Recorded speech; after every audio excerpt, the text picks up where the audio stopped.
It's one of the biggest events on the international sailing calendar. Perth in Western Australia is hosting the ISAF Sailing World Championships. The world's best Olympic class sailors will be competing in December for both a world title and a chance to represent their country at the London 2012 Olympic Games.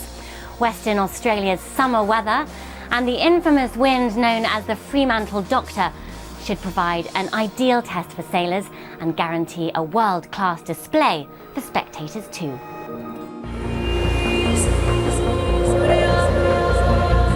They were two historic Antarctic expeditions, and December marks the 100th anniversary when Norwegian Roald Amundsen reached the South Pole, 1 month ahead of Briton Robert Falcon Scott.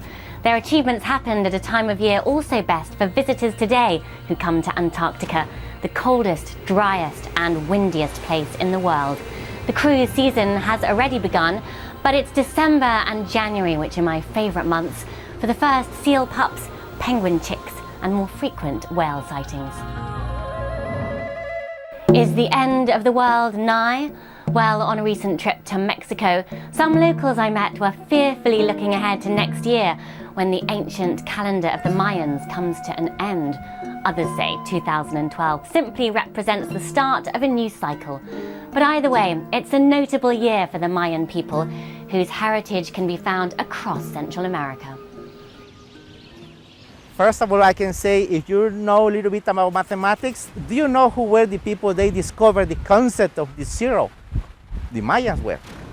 Talking about calendars, do you know who made the most perfect calendar in the past? The Mayans were.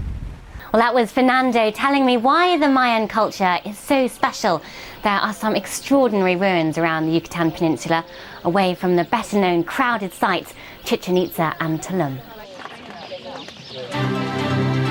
On January 1st, the Dakar Rally begins, bringing together some of the world's greatest long-distance drivers, as well as amateurs.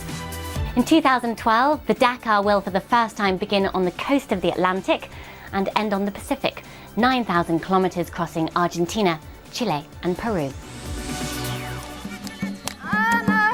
The cows are coming home. In Mali, northeast of the capital Bamako, the town of Dia Farabe is celebrating the return of its herdsmen and their cattle, heading back home after the rainy season.